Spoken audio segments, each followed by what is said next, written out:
ఇప్పుడు ఇది చంద్రబాబు నాయుడు గారి సక్సెస్ స్టోరీ ఏంటి? ల్యాండ్ టైటిలింగ్ యాక్ట్ రద్దు చేస్తామని చెప్పుకుంటూ వచ్చే వాళ్ళ నిన్న మళ్ళీ అతక్కుంజర ఇటు నుంచి చెప్పాడు. ఏముంది, మహా అయితే అయినా ఆ బొమ్మలు తీస్తాడు, ముష్టి ప్రింటింగ్ ఎంత అవుతుంది ఆ దిక్కుమార్ పాస్ బుక్ మొహానికి, కొత్త బుక్ ఇవ్వడం, అండ్ రాళ్ళు రంగు మారుస్తామనో లేదా రాయి తీసుకెళ్ళి భూమిలో తిరగబెట్టి పోతారు అనుకోండి, రంగులు లేని రాళ్లే కదా. సింప్లిఫైడ్ సొల్యూషన్ని ఒక పెద్ద ఎక్స్ప్లెనేటరీ ఆ సిద్ధార్థ్ జైనోడ్ ఐఏఎస్ ఆఫీసర్ ఆ జగన్మోహన్ రెడ్డికి ఇచ్చిన ఆ పుచ్చటం ఐడియా యాక్టే రద్దు చేశారు కదా. తప్పది, యాక్ట్ ఎవరి వల్ల రద్దు కాలేదు, మండలి తీర్మానం అయిపోయింది. నేను అనగానే సత్యప్రసాద్ గారి పేరు ప్రెస్ మీట్ వెళ్ళలేదా? నిర్మలా సీతారామన్ గారు బడ్జెట్ ప్రవేశపెట్టినప్పుడు ఏం మాట్లాడారో వెళ్ళలేదా? ఈ రెండింటిని అనుసంధానించుకొని చెప్పండి. ఇదే చెప్తున్నాను, ప్రీ కన్సీవ్డ్ నోషన్స్తో డ్రైవ్ అయితే ఎవరికి వాస్తవాలు తెలియవు. ఈ ల్యాండ్ టైటిలింగ్ యాక్ట్ రద్దు అన్నది ఏంటంటే ఇప్పుడు చంద్రబాబు నాయుడు గారు చేసేది కూడా పుస్తకాల మీద బొమ్మ తీయడం, రాళ్ళ మీద రంగు తీయడం తప్ప ఇంకో పని చేయరైనా. ఇది ఎందుకంటే 50 సంవత్సరాలు ఇంట్రెస్ట్ ఫ్రీ లోన్ ఉంది ఎఫ్ఆర్బిఎం లిమిట్స్లో. మీరు వినండి, కావాలంటే నేను ఆ వీడియో క్లిప్పింగ్ నేను పంపిస్తాను, నా వీడియో వెనకట్లు వేయండి, అర్థమవుతుంది. ఓకే, అంటే ఏంటంటే ఈ ప్రశాంత్ కిషోర్ గారు వాళ్ళందరూ అబద్ధాలను జస్టిఫై చేసుకుని వస్తారు సార్. అది ఏంటంటే రాజకీయ పార్టీలకి ఒక్కొక్క టైంలో ఒక్కొక్కటి అడ్వాంటేజ్ ఉంది. గతంలో జగన్మోహన్ రెడ్డికి అడ్వాంటేజ్ వచ్చినట్టు ఈసారి చంద్రబాబు నాయుడు గారికి అడ్వాంటేజ్ వచ్చింది. అంతకనే లేదు. అలా ఇప్పుడు పింక్ డైమండ్ అంటే వీళ్ళు కడుక్కోలేక వీళ్ళు చావలేదు. ఓకే, ఇదొకటి. ఇంకా ప్రధానంగా అండి తీసుకున్న వాటిలో అంటే తీసుకుని అదే చెప్తున్నాను, ఇదొకటి. ఒక వాలంటరీ వ్యవస్థ ఇండైరెక్ట్ గా బూమరంగ్ అయింది. జస్ట్ లైక్ జన్మభూమి కమిటీలకి ప్యారల్ గా ట్రాన్స్పరెన్సీతో చేసిన సరే అవుట్కమ్ కాదండి. అప్పుడు కూడా రాజీనామా చేసిన వల్ల కొంతమంది వచ్చారు, మిగతా వాళ్ళు రాలేదు. అప్పుడైనా అర్థం కాలేదా మరి ఆ విషయం? ఎవరు రాజీనామా దేనికి? Volunteers sir. సార్ ఇప్పుడు గ్రామ స్థాయిలో 70% పైసలకి ఆడపిల్లలకే ఉద్యోగాలు ఇచ్చారు సార్. వాళ్ళకి చేదోడు వాదులుగా ఉన్నది రాజీనామా చేయవలసిన అవసరం ఉంటుంది. ఇప్పుడు అనౌన్స్ చేశారు, వచ్చారు కొన్ని జిల్లాల్లో ప్రభావితమే కొంతమంది. ఇప్పుడు ఎంత కాదన్నా వాళ్ళ కార్యకర్తలు ఉంటారు కదా. జన్మభూమి కమిటీలు అంటే తెలుగుదేశం కాకుండా పవన్ కళ్యాణ్ గారి పార్టీలో, జగన్మోహన్ రెడ్డి గారి పార్టీలో ఉండరు కదా. కొంత ఇన్స్టంటేనియస్ ప్రభావితం అయ్యే వాళ్ళు, కొంతమంది చేసిన వాళ్ళకి టోటల్ గా బూమరంగ్. రెండు ఈ main land titling act and voluntary వ్యవస్థ ఈ రెండే. ఎందుకంటే ఎన్ఆర్ఐ వింగ్ ఎప్పుడైతే ల్యాండ్ అయిందో ఇది ఇంటెలిజెన్స్ ఫెయిల్యూర్. జగన్మోహన్ రెడ్డి గారు రీడ్ చేయలేపారు. వాళ్ళకి క్షేత్రస్థాయిలో చాలా బ్రహ్మాండమైన ఫ్లోర్ మేనేజ్మెంట్ చేశారు. NRIs, yes, great goes to them. రెండు ఈ the total success story for ఈసారి ఎన్డీఏ కూటమి ఆంధ్రప్రదేశ్లో రావడానికి బీజేపీ ఉపయోగం లేక పక్క దీని కానీ sir NRI team and as well as. సరే, ఇప్పుడు మీరు ఎప్పుడు ఒకటి రెగ్యులర్గా చెప్తూ ఉంటారు, ఒక 40 నియోజకవర్గాలు ఎప్పుడు ఖాతా కూడా బోనీ కూడా తెరవదు. అలాంటి ప్లేసుల్లో మరి అసలు మొత్తం చరిత్ర రికార్డు అనుకోవాలి, ఒక రకంగా చెప్పాలి. అవుతుంది సార్. ఇప్పుడు నేను అదే చెప్తున్నాను. ఎలా ఎంత ఇప్పుడు ఒక నెగిటివిటీ, ఇప్పుడు జస్ట్ లైక్ పాలు మరగబెడుతుంటారు. మీకు మన చిన్నప్పుడు మేకడ వస్తుందని ఏమన్నా కలగంటామా? ఆ మేకడ తేలే వరకు ఓపిక పట్టింది ఈసారి ఎన్డీఏ కూటమి. ఓకే, ఇప్పుడు పాలు కాస్తున్నాం అన్న కాన్సెప్ట్ డ్రైవ్ అయింది వైఎస్ఆర్సీపీ. మేకడ వస్తుంది దాంతో గేమ్ చేయాలన్నది కాన్సెప్ట్ ఎన్డీఏ. క్రీమ్ని నమ్ముకున్నారు వాళ్ళు. అదే కదా the game strategy of success story of NDAs. Upper layer అంతటిని బ్రహ్మాండంగా కన్సల్టేట్ చేసుకోగలిగారు. వాళ్ళు చాలా తక్కువ పర్సంటేజ్ ఉంటారు, రీజనబిలిటీ చాలా easy. And BC vote bank ఎప్పుడైతే ట్రావెల్ అవుతుంది అనుకున్న దగ్గర రివర్స్ చేయగలిగారు. అండ్ ఓట్ షేర్ కూడా కంప్లీట్గా 100% ఓటు ట్రాన్స్ఫర్ జరగదు. ఒకవేళ వీళ్ళు ఎవరు కాపు కమ్మ కలిసి సంబంధించిన యూనిటీ ఉండదు అని కూడా ప్రచారం జరుగుతుందండి. ఓట్ ట్రాన్స్ఫర్ పాలిటిక్స్ లో ఫస్ట్ టైం 1+1=2 అని ఎవడైనా పొలిటికల్ లో చెప్పమని చూద్దాం, ఎవరు చెప్పరు. కానీ this the first success story of NDA ఏంటంటే 1+1=2 అని ప్రూవ్ చేశారు. నేను చెప్తుంది అదే సార్. కింద అండర్ కరెంట్ ఏంటంటే క్యాస్ట్ అన్ని, కొన్ని క్యాస్ట్ ఉదాహరణకి కమ్మ కానీ కాపు సామాజిక వర్గాలు రెండు కనుక చూస్తే ఉనికికి ప్రమాదం వచ్చింది. ఇప్పుడు చూడండి, పిల్లిని బంధించి కొట్టండి లోపల, అది ఇన్స్టంటేనియస్గా పుల్లే తిరగబడుతుంది.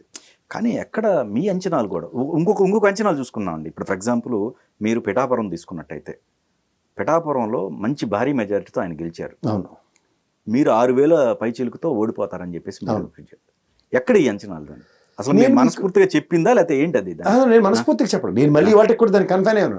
సంక్షేమ ఫలాలు అందుకున్న నా అనాలిసిస్ తోనే చెప్పాను. మీకు మళ్ళీ చెప్తున్నాను సార్, ఇవాళ మీకు దగ్గర పనిచేస్తున్న స్టాఫ్ అందరూ ఇవాళ బయటికి వెళ్ళగానే అంజీ గారి గురించి ఏమంటారు?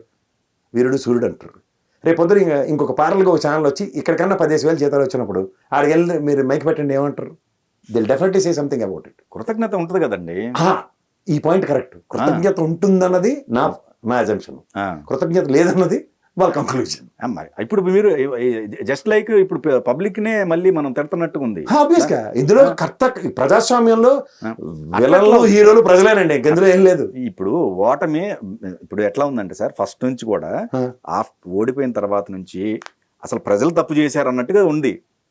మేము ఇన్ని పథకాలు ఇచ్చాం, ప్రజలే తప్పు చేశారని. ఇప్పుడు మీరు చెప్తుంది కూడా అదే వెర్షన్. నేను అంటుంది అదే సార్. ఇప్పుడు ప్రజలకి ఇప్పుడు వేలంపాట ఉంటుంది సార్. చిట్టి మన ఇద్దరు వేసాం సార్, మనకు దేశంలో వేసాం మళ్ళీ అన్నమాట. మన ఇద్దరు వెళ్ళాం, మీకు 50,000 కావాలి, నాకు 50,000 కావాలి. మీరేం చేస్తారు? ఫస్ట్ పాట 5,000 అంటారు, 45,000 మీకు ఇస్తుంటే నాకు నేను ఇంకో 3,000 తక్కువే, నాకు 42,000 చాలని అనుకో, మీరు ఊరుకుంటారా? ఇంకో 3,000 పెంచుకుంటే అలా లాస్ట్కి మన ఇద్దరు ఒకడికి వస్తుంది కదా. అలా టెన్షన్. నేను అందుకే ఉపోద్ఘాతానికి కన్ఫైన్ అయి ఉంటాను. నేను 4,000 6,000 వికలాంగులకి పెపేగా ఉంది, ఇక్కడ అదే 3,000. మీకు అర్థమవుతుందా? ఈ లాజిక్ ఎప్పుడైతే ఉంటుందో సార్, ప్రజలు ఫ్రీ బీస్కి ఈల్డ్ అవుతూనే ఉంటారు. ఫ్రీ బీజ్ అన్నప్పుడు ఆ ఓటు షేర్ అసలు ఇటు కన్వర్ట్ కాలేదు కదండి. కాలేదని మీరు అంటున్నారు. నేను ఇది కాలేకుండా 1,64,00,000 ఎలా స్టాండర్డ్ గా ఉంటారు వాళ్ళకి? ఎందుకు జగన్మోహన్ రెడ్డి నా విశ్లేషణ కూడా మీరు చూస్తే 40% కాపు సామాజిక వర్గం, కమ్మ సామాజిక వర్గం ఓట్లు నల్లిఫై చేసుకుని సున్నాలో వేసాను. నా విశ్లేషణ అనేది చూడండి, ఎయిర్ వాళ్ళని చెప్పుకునే వేసాను నేను. ఓకే, ఈవెన్ బ్రాహ్మణ, రెడ్డి, క్షత్రియ ఈ సామాజిక వర్గాలు కూడా నేను అసలు కన్సిడరేషన్స్ ఇవ్వలేదు. వాళ్ళు గ్యారంటీగా ఎయిర్ అన్న దాంట్లోనే నేను కన్ఫైన్ అయి ఉన్నాను. కానీ ఇది ఇంత యాడ్ అవుతుంది అన్న దగ్గర ఏమవుతుందంటే, క్షేత్ర స్థాయిలో వాళ్ళు శాసించే స్థాయిలో ఉంటారు. ఇది మనం గ్రహించలేకపోయాను నేను నిజంగా. ఎందుకంటే మహానుభావుడు అంబేద్కర్ గారు రాసిన రాజ్యాంగంలో ఇవాళ సమసమానతల్ని రూపుమాపిది, అంటే అసమానతలను రూపుమాపి సమసమానతని నెలకొల్పే దగ్గర ఒక దగ్గర కన్సాలిడేట్ అవుతారేమో అనుకోండి. ఎందుకంటే 100 మందికి బీసీలకి, ఎస్సీలకి ఆయన టికెట్లు ఇచ్చారు అవుట్ ఆఫ్ 175 + 25లో.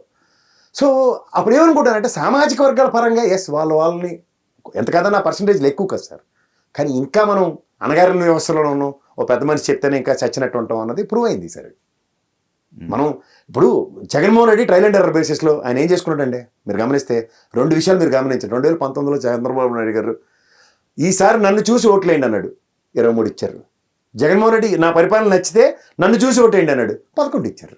వీళ్ళిద్దరూ ఏం అతీతం కాదు, మీరు గమనించుకోండి కావాలంటే. ఓకే, కానీ ఈ ప్రజాస్వామ్యంలో ఒక నాయకుడు, ఒక ఇండివిజువల్ ఐడెంటిటీ, ఒక 5 సంవత్సరాలు అతను ఏం చేశాడు, కంపారిజన్స్ వచ్చాయి. వీడి నోరు ఎలా ఉంది, వీడికి వ్యవహార శైలి ఎలా ఉంది, గతంలో మనకి ఏం చేశాడు చేయకపోయినా. ఇంకొకటి ఇక్కడ ప్రధానంగా ముఖ్యమైనటువంటి నాయకులు, మంత్రులు ఎవరైతే ఉన్నారో వాళ్ళపైన తీవ్ర వ్యతిరేకత వచ్చిందని చెప్పేసి అన్ని సర్వేలు ఒక పక్కన చెప్తూ ఉన్నాయి, ఏది నేషనల్ సర్వేల దగ్గర నుంచి. కానీ అప్పటికి కూడా మీ అంచనాలు ఎక్కడ తారుమారు కాలేదు? ఎందుకు కాలేదు సార్? ఇప్పుడు నేను 80 మన విశ్లేషణ చూడండి, 80 మందిని జగన్మోహన్ రెడ్డి మారుస్తారు అన్నారు మీరు. చెప్పాను కదా, చెప్పారు. కానీ పిల్లి పిల్లలు మార్చినట్టు ఇటు తీసుకెళ్ళి అటు పెట్టి అటు తీసి ఇటు పెట్టి అదే పిల్లి పిల్లల్ని పట్టుకుని తిరిగి ఆఖరి జగన్మోహన్ రెడ్డి గారి పిల్లలు అంటే మనం ఏడు చేయాలా? తెలంగాణ అదే బూతు. ఇప్పుడు ప్రజాస్వామ్యంలో ఎలా తగలడింది అంటేనండి, మన కర్మ ఎలా తగలడిందో చిన్న విషయాలు చెప్తాను మీకు. రాజశేఖర రెడ్డి గారు 2 గవర్నమెంట్లు, దాని ముందు చంద్రబాబు గారి గవర్నమెంట్, తర్వాత రాష్ట్రం విడిపోయింది, చంద్రబాబు గారి గవర్నమెంట్, ఇక్కడ టీఆర్ఎస్ గవర్నమెంట్, మళ్ళీ అక్కడ జగన్మోహన్ రెడ్డి గారి గవర్నమెంట్, టీఆర్ఎస్ గవర్నమెంట్.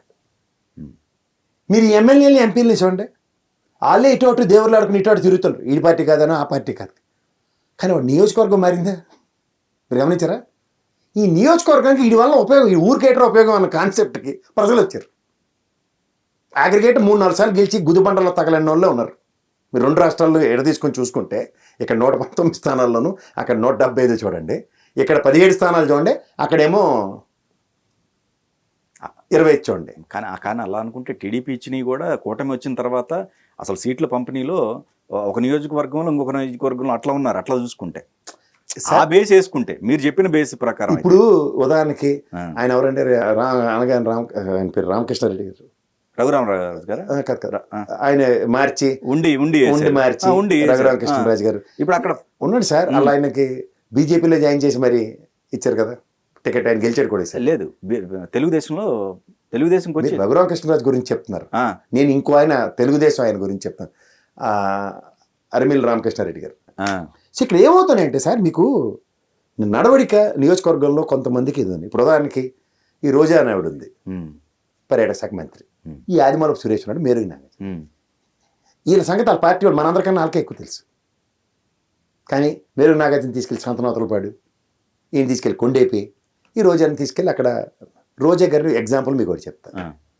ఆ పార్టీకి ఇందాకలు అడిగిన 2-3 పాటు ఇది కూడా యాడ్ చేయండి. ఓకే, పవన్ కళ్యాణ్ గారిని అన్న ఒక కాన్సెప్ట్ చూడండి, చిన్నపిల్లలు ఆడుకోవడానికి ఆట వస్తువు ఇచ్చినట్టు ఆయన తీసుకొచ్చి పెట్టారండి మధ్యలో.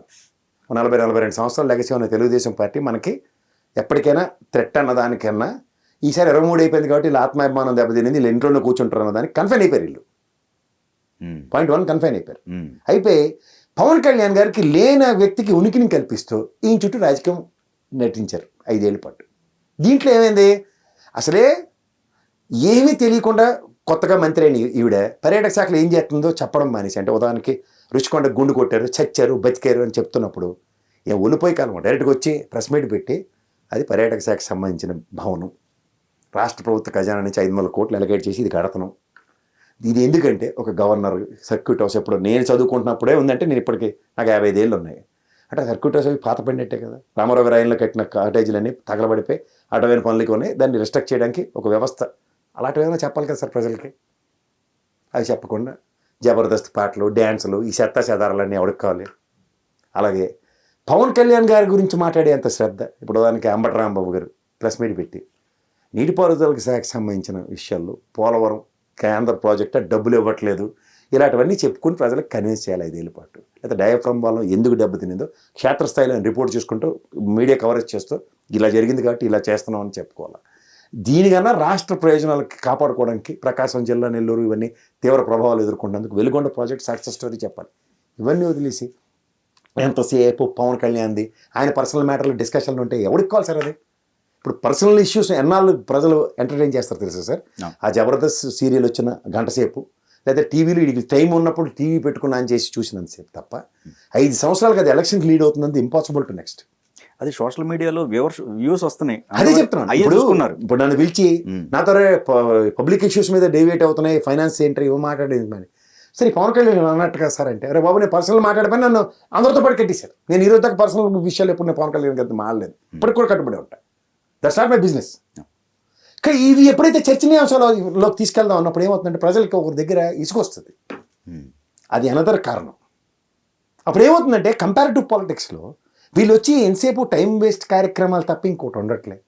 ఒక అసెంబ్లీ సెక్షన్స్లో ఒకళ్ళేమో బట్రాయిల్లో వాళ్ళని పొగుడుకుంటూ, లేదంటే ఇది జరిగినవి ఇవి ఈ నియోజకవర్గ సమస్యలు ఎవరికి లేనట్టు ఏదేదో మాడుకొని తిరుగుతుంటే ఎవరుకుంటారు సార్. మరి అప్పుడు నాయకుడు ఖండించాలి కదండి.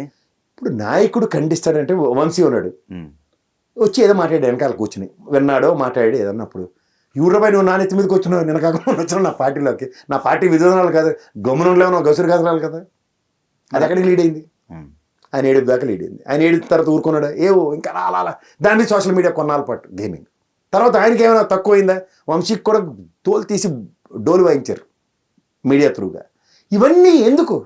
ఆ బయలు ముజమార్ కార్యక్రమం, కొడాలి నాని భాష సరిగ్గా లేదు, ఆయన మాట్లాడుతున్నప్పుడు ఆగాలి ఆగకూడదు అని మంత్రివర్గంలో తప్పించాడు ఆయన. చెప్పాలంటే పనిష్మెంటే అది. కానీ అవుట్కమ్ ఇప్పుడు చేతులు కలిగిన తర్వాత ఆకులు పట్టుకుని లాభం ఏంటి? ఇప్పుడు you should own a person అన్న దగ్గర, ఇప్పుడు నేను ఇంట్లో పక్కింటి మామిడికాయ కోసి నేను ఇంట్లోకి వచ్చినప్పుడు మా ఇంట్లో వాళ్ళు సూపర్ బ్రహ్మాండం పని చేసేవారు నన్ను మెచ్చుకున్నారు అనుకోండి, నాకు రోజు దొంగతనం అలవాటు అవుతుంది. కానీ ఆ రోజు పీకితే తమాషాలుగా ఉందా, వాళ్ళు అడిగేవా నువ్వు అని మన గదమైస్తే ఇంకోసారి తప్పు మన పునరావృతం అవుతుంది కదా. అదే జరిగింది.